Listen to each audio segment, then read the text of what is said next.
Hey, what's up? This is Andrew Alliance, and you're listening to the Chasing Dream podcast with Amy J.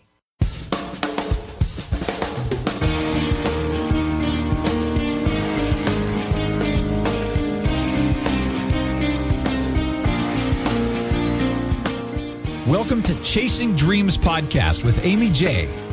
Amy believes that realizing a life without regrets is achieved by taking chances, chasing your dreams, making moves, and overcoming your doubts.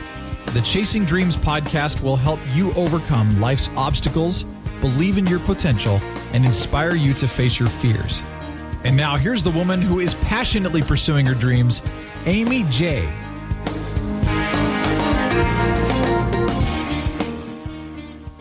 Hey Dream Chasers, this is Amy J, and again, fantastic person that I am bringing you here to listen to meet, and you can't see him, but he's smiling at me and laughing.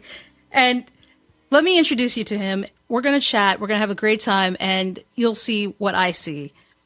His name is Andrew Alliance. He's an official brand ambassador for PlayStation, Nintendo of America, and he is the host of The Show Radio, which is an independent tech, gaming, and entertainment podcast. Andrew found his love for tech after his mother bought him a Nintendo in 1987. Since then, he's been featured on Hot 97, Chelsea Cross Show, and Libsyn. He is a YouTube partner and a member of the International Association of Internet Broadcasters. And he has been so kind to come here on the show today and talk to you guys about this. And hello, Andrew. Hey, Amy, I don't even know who you just talked about. That doesn't even sound like me. I'm not lying, though, am I? No, you're not. I'm so glad to be here. So it's always cool to hang out with you because we just chill and chat, and that's what I love about it. But thank you for having me. No, thank you. I mean, when we met, it was summer of 2015. We roll it back, and Andrew is just as much of a go-getter as I try to be. And we met, and he was on the move. He was trying to figure out, how do I set up this podcast player? He's a podcaster for my website. And I was also there, and we were both just absorbing from Hanny Mora, who was another guest on the show, you guys, if you remember. He was on talking about his dreams, and Andrew and I were just captivated. Wasn't Hanny great that day? Hanny's awesome. You know, that guy, you know, the thing with Hanny is every time I ask him to help me, like, he's always there to help me on Skype or whatever. He's always helpful. I like that guy. Yes, and we caught up there, and then we just kind of kept in touch. Yeah, I'm glad we did too. And I had no idea you were a brand ambassador. I don't even know how you become a brand ambassador. I don't either. So, I mean, the only thing I know with that process is you submit your name and whatever, I guess, metrics or characteristic that they look for. Once you meet that, then they say yes or no, you know? Well, let's back this up. Sure. Did all of this begin in 1987? For the gaming stuff? Yeah. Nintendo? Yeah, the gaming stuff, yeah, definitely started in 1987. Mom, you know, me and Mom, Mom and I made a deal. And I kept the end of my part, right? Are you saying your mom didn't? Yeah, she did. Yeah, but the thing is, it's like it was a struggle to clean the house for a week straight. I'm like, Mom, come on, you know. But that was the deal. And once that week was over, you know, we got the Nintendo, and ever since then, it's always been a passion of mine to, you know, talk about, you know, game stuff, you know, and I always enjoyed it. Always enjoyed that culture, you know, always enjoyed that world, and it's been there ever since. Now, listen, Andrew, you only had to clean your place for a week. I had to get straight A's for like a semester or a quarter at that point, a quarter or two, I can't remember, or it was the whole year to get my Nintendo. Wow. I know. I know, but I did love it. I did love Nintendo was my big thing. My cousin had Sega and he had Atari, but I could not get over Nintendo and the games that I played on those. Now, did you expand from Nintendo after that, or you kind of tried everything? Yeah, after Nintendo, a buddy of mine had Super Nintendo, so I would go over his house and play that. Then Sega Genesis, Sega Saturn at one point, then PlayStation 1, then 2, then 3, then the Xbox stuff started coming in. Xbox One, Xbox 360, the first Xbox. And I think I actually just turned my Xbox on when I said that because I see the light coming on real time. But yeah, and then now recently PlayStation 4 as of December of 2015. Now, I noticed that Nintendo wasn't mentioned again. Is that more of a classic thing now? It's not necessarily more of a classic thing. It's just that I haven't found balance as much, which is kind of weird because as a Nintendo ambassador, although I love their stuff, I really didn't find myself playing a lot of the Smash and all the games that they have, pretty much recently. Sure. And all the new Zeldas and new Marios and stuff like that. The Wii U is definitely a great system, but I never really got one. And now we're talking about the new Nintendo that's in the works or rumored, called the Nintendo NX, which is in the conversation loop right now. But it's always been my foundation, even after everything that has transpired. So yeah, you're definitely right. There hasn't been any Nintendo. My daughter, she has the 3DS. That's the most recent Nintendo in here in the studio. So if anyone from Nintendo is listening, you hear that? Andrew needs a Nintendo. You guys need to help him out with that. Yeah, I need one. I definitely need one. And they make good stuff. I mean, they can stay Nintendo for the rest of, our days. They're always going to have a place in the gaming industry because they've changed a lot of lives. And even Atari also, back in the day, they changed a lot of lives. So looking at the trends and how everything has gone in the last, I would say, 20 years, it's been really, really fun watching the industry evolve. So you've had this love and you kind of grew up in it, basically, seeing the changes, seeing the trends that are going on. When did you decide to start talking about it, though? Did you do it unofficially before podcasting? Wasn't really till 2003, 2005 or something like that. Were you doing anything beforehand? No, I wasn't doing anything beforehand, but I had gone to a high school that was a broadcasting high school called Edward R. Murrow in Brooklyn. And I've always... I always had this thing. If I could do that, be behind a mic, and I had this thing for it, and it never left me. Even back then. But I think around 2006, and I guess 2 years from removed from that, before 2006, I was listening to a lot of different shows, gaming shows, tech shows, and stuff, and that really inspired me to get to a place where I wanted to do my own thing. And it's not like a real elaborate, beginning. I was just sitting there and I was looking at TV and I said, you know what? I'm just going to do a podcast. That's how amazing it was. I just decided today is the day. And I decided to do it on my wife's birthday, which is August 2nd. So I just, turned on I think I was using Blog Talk Radio at that time. So it was a turnkey operation. Their quality definitely got better because I know some individuals still are hesitant to use Blog Talk Radio as a platform. But even now, they've gone to like the 128 stereo quality now. So it's definitely okay to use them if that's what you want to use. But as long as you can get your voice out there with a platform that you're comfortable with, definitely consider doing that. So for Blog Talk Radio, I was there from, 2006, and I did 113 episodes with them before I moved to Libsyn, and I did 114 to 295. So we're at 295 now and planning to do 296, I guess, sometime this week as I put the content together now. So, but yeah, it's, I love it. I love it. And I think my attitude now as it relates to gaming and tech and just, just talking about those things is I don't care. And it's kind of weird unless I explain it. And the thing is, I don't care because I know that someone is getting something from the content I deliver. It's not really about the tech, gaming, and entertainment anymore. It's more about, informing individuals and making sure that they have the right information with the stuff that's being talked about out there. So I don't care who has an issue with how I present it, and that's what I mean by, I really don't care. Because my attitude now is I really want to help the people who are willing to listen And that's why I'm here, to do what I do. So since 2006 to today, that's about 10 years. 2006. Yeah, it's about right. I had to do the math. I had to roll over. I'm like, wow, yeah. Right? Zero, carry the one. Well, no, actually, no. We got to push 3. 2009.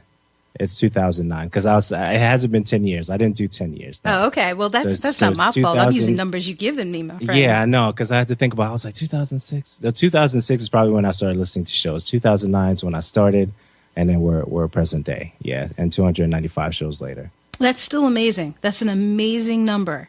It's crazy. Also, because it's so easy to start something and stop.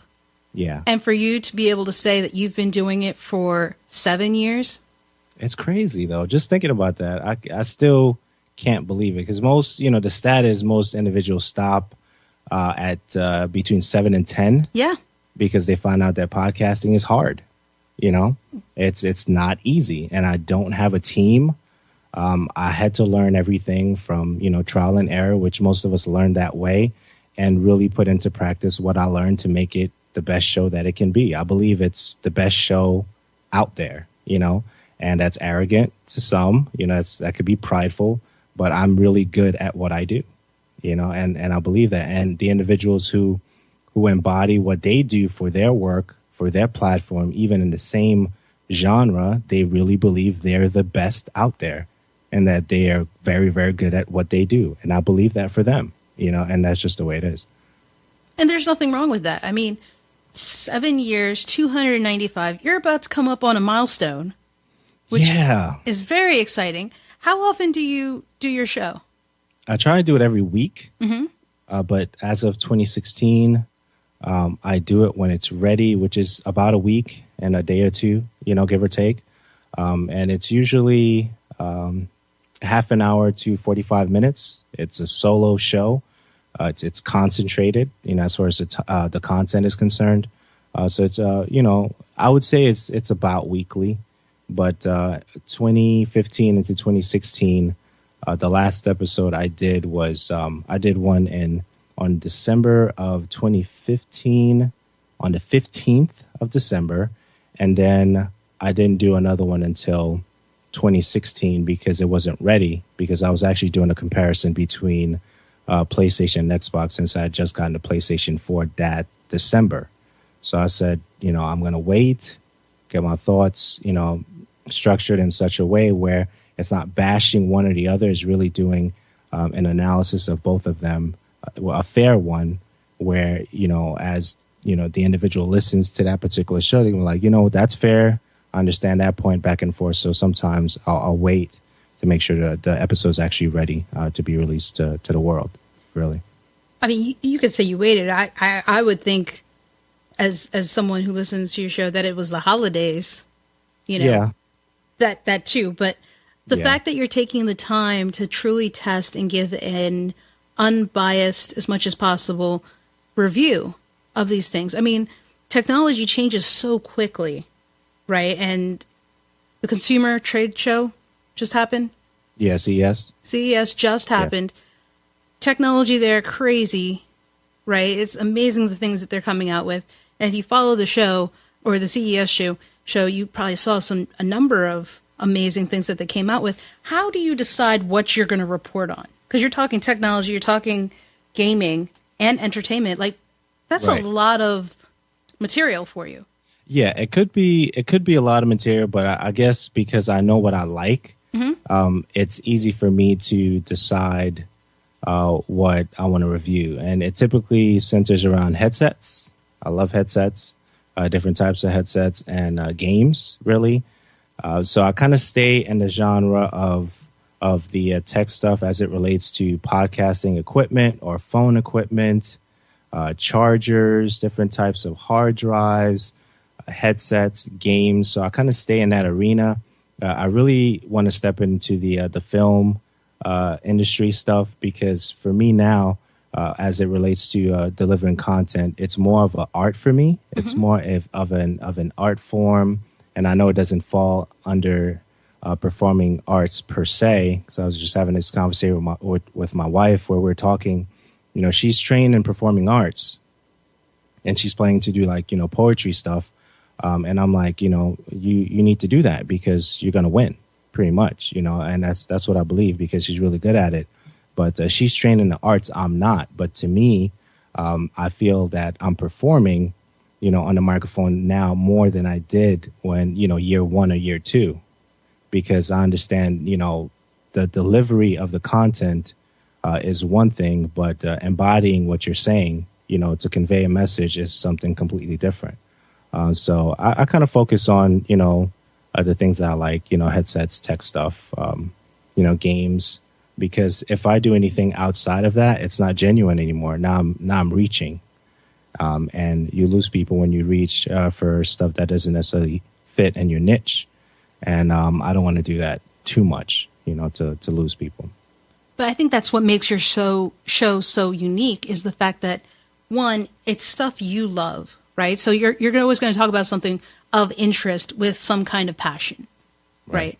And two, that you've narrowed it down so that it's not all over the place. And I think you're right. I think podcasting is a form of entertainment, a form of performance, because right now this could be a very bad show. Or, I mean, not with you as a guest, but... It could be. No, it could be a bad show. You're right. But, right, when people listen to it, everyone has a different opinion of how it comes off.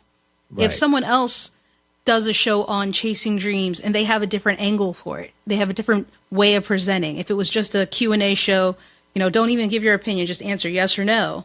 Right. There's a format to it. There's a script. There's a presentation, if you will, kind of like a performance. Right. It's just that ours isn't scripted at the moment.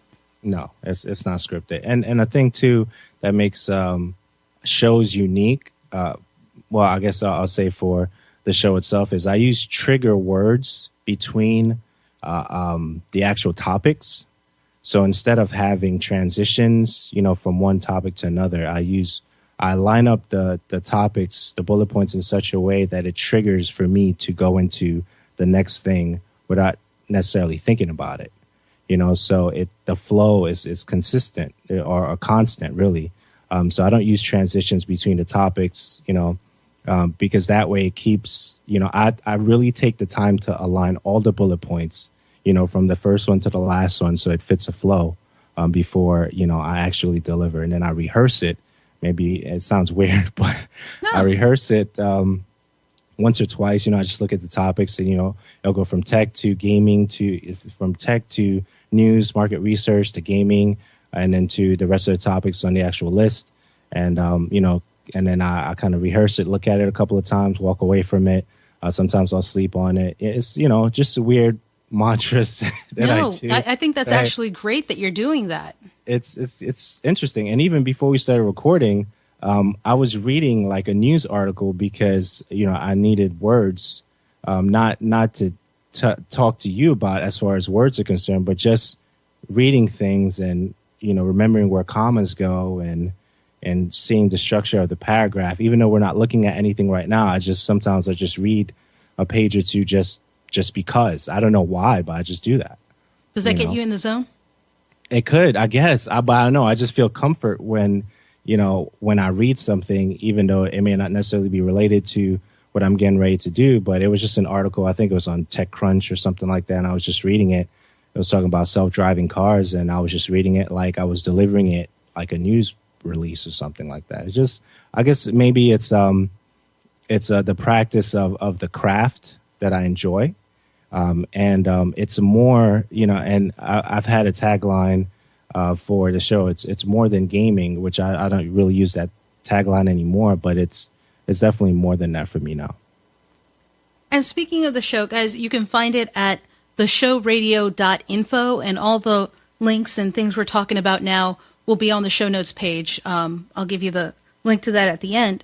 But Andrew, this isn't your full-time job, right? No, it's not. I mean, there's some income that actually comes from it through the sponsors and stuff like that, which is cool. And that's another thing. And because you mentioned that, I'm thinking about a whole bunch of different things now, because some people will do the show for money. They'll podcast for money, or that would be their first thing that, hey, how do you make money, or how do you get sponsors and stuff like that? Those things didn't come right away. Those things actually came later. And what happened was, for me, the podcast actually made me change my major from whatever it was, liberal arts probably, or something crazy, to business marketing now.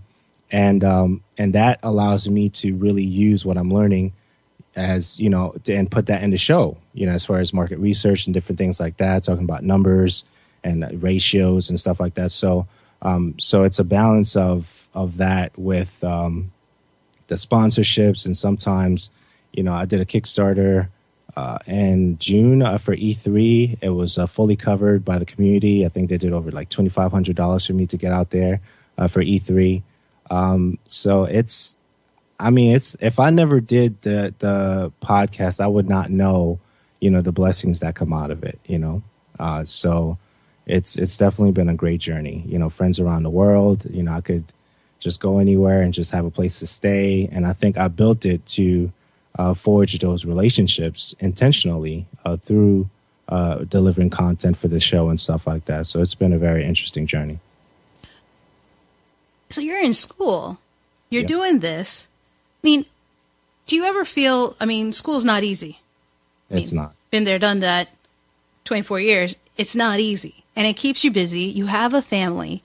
Where do you and how do you find the balance? I'm assuming you have a balance. Yeah, the balance now, it's interesting to me now is especially with my daughter and my wife and church and ministry, and but you have to really, use calendars. You have to write stuff down. You can't always brew stuff. You have to write them down to make it easy for you. As in terms of getting ready to record a show or scheduling things in advance. We have all those things on the calendar to make sure that everybody knows what's happening. Wednesdays are blocked off for church. Usually Sundays are blocked off for church and stuff like that. So, there's, and now, just thinking about my daughter is like, she listens to the show, like when she's at school. And it's kind of weird for me. It was weird for me at first because, the content is not explicit or anything like that, but it's like, you're supposed to be doing what you're supposed to be doing at school, not listening to the show, and, is she listening to it as part of a class or just? No, like she'll be doing at lunch or something? Or something like that, or in the library, just chilling out when they have a break, and she'll turn on the recent episode and stuff like that. And that's good because I guess she feels that it's, she's listening to her dad, and that's kind of, and embrace I'm like, it while you can, right? Yeah. I'm like, yeah, you don't listen to me at home, but you don't listen to me on audio, but whatever. But see, and that got me thinking, like, I didn't really prep for that, when I first started recording. So we're able to talk about some of the things that I mentioned, on the show, and it's just weird. And she's into performing arts too, for singing and choir and chorus and stuff like that in school. And so it's, it's just one of those things where I'm accepting the fact that media, I can't control where it goes. I really can't. And the fact that she's listening is a comfort to me, because it's, wow, she could be doing anything else right now, but she's actually taking the time to listen to her dad. So it's just weird, but it's surreal. I don't know if it's I don't know if it's weird, but it's probably also surreal, right? Yeah. I never imagined that, that would be something. And just, a lot of, I hear a lot of stories of, I would say that some people do the shows that they do for the wrong reasons. And it can't, and I know we talked about the monetary thing. It can't just be about that. I remember I recorded one episode. It was a YouTube video at the time, and it was kind of like a podcast, but it was a YouTube video. A couple of weeks after that, the dad of the person I was interviewing says, I'm really glad that you did this show, because that was the first time I saw my daughter in 2 years. You know what I mean? Whoa. Like, why are you really recording? Why are you doing the shows that you do? Yeah, stuff like that. And then there was another, people listen to your show all the time or whatever. And then, another buddy of mine she was going to the airport or something like that. It was going to be like 4 hours for her, to go. And she was like, you know what? I just wanted to let you know I was listening to your show, for 4 hours straight, because I didn't have anything, for that ride. And the first thing I thought about was, just listening to you for like 3 or 4 episodes. And that really got me to where I needed to be. Like, really, so you can't measure those things, You don't know the impact of what we do. Yeah. You can't. I mean, it doesn't hurt that you have your voice. I'm telling you have a voice that's just so soothing to listen to. Oh, man. Pray for me. Pray for me, Amy. But you're doing this. You found a balance. I mean, how long do you think you're going to keep doing this? As long as I can. Yeah? Yeah, as long as I can. I mean, I'm always going to talk about it anyway, whether I'm on a microphone or not. So I might as well just, be on a mic and talk about it. And the thing is, if your show is clean, you get India. So why not? If your show is explicit, you don't get India. So if you're thinking about doing a show and you want to make sure that it reaches however many people you want it to reach, make sure it's clean, because India will not accept any shows unless they're clean. So, I had no idea about that. Yeah. I mean, my show's clean. If you listen to any of them, they're clean. Yeah. You want that. It's nice to have. Of course. So do you see yourself expanding this or kind of staying within the podcast track? I mean, you've found your passion, right? Gaming, entertainment, tech. You're channeling that into something. Are you satisfied with where you're at? No. Come on. Never satisfied. I know, but I need you to say that. No. No. Of course not. I mean, my thing now is I definitely want to do more speaking stuff, and trying to understand that world or going into that world is weird for me, because I've done it in a ministry setting, but I haven't really done it as much in the secular setting, if you will. So I want to definitely focus at least some energy to apply to some of these events when they have submissions or panel submissions and things like that. So that's really one of the things I want to add in 2016, and definitely read more. I listen to a lot of shows, and I listen to them at high speeds. I think I'm at 1.8x right now. So I can get a lot of shows in, or a lot of episodes in a day, maybe 7 or 8, give or take. And I think that keeps me informed and fresh in the actual content. But no, I'm not satisfied.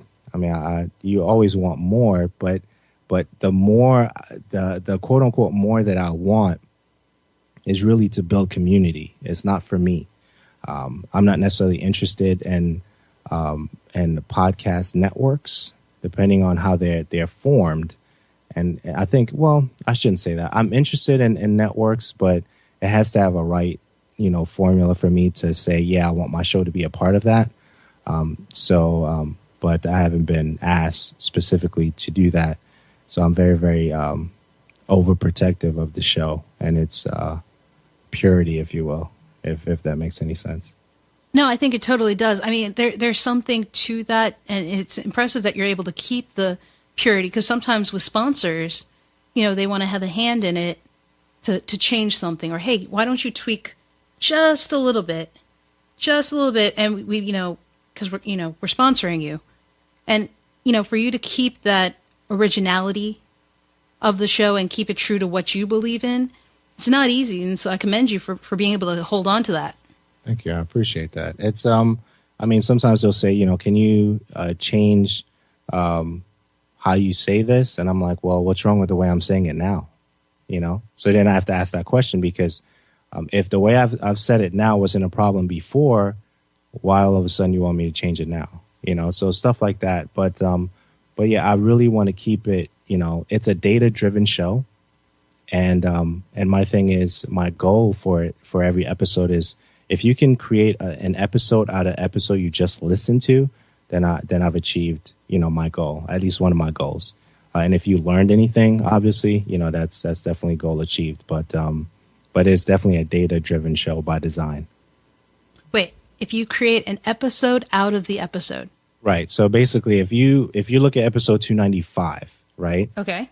Amy goes and looks at episode 295, and she sees 15 to 20 bullet points, and you can actually, be Amy, which you are, and create your own show out of that. Then I've achieved my goal because there was enough content there. I see. To create a show. Yeah. You educated me enough. Right. There was so much stuff there. You're like, you know what? I can do this. And you can, and it's by design because.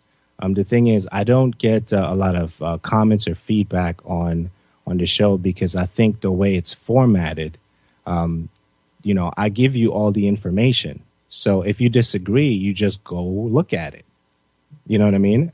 And it's designed that way because I want individuals to be informed. So it's definitely a data-driven show by design. It's not fluff and it's not filler, and that's just not me. So it's not going to be that. No, it's very educational, guys. And again, you should definitely check out the show notes because the links are there. And episode 295, which I have on the screen with me, your episode notes are very detailed. And you're not wrong. I mean, I now know that Jet Li has been cast in XXX 3, right? I am aware of, hey guys, Amazon Prime user exclusive savings, 20% off pre-order and newly released video games.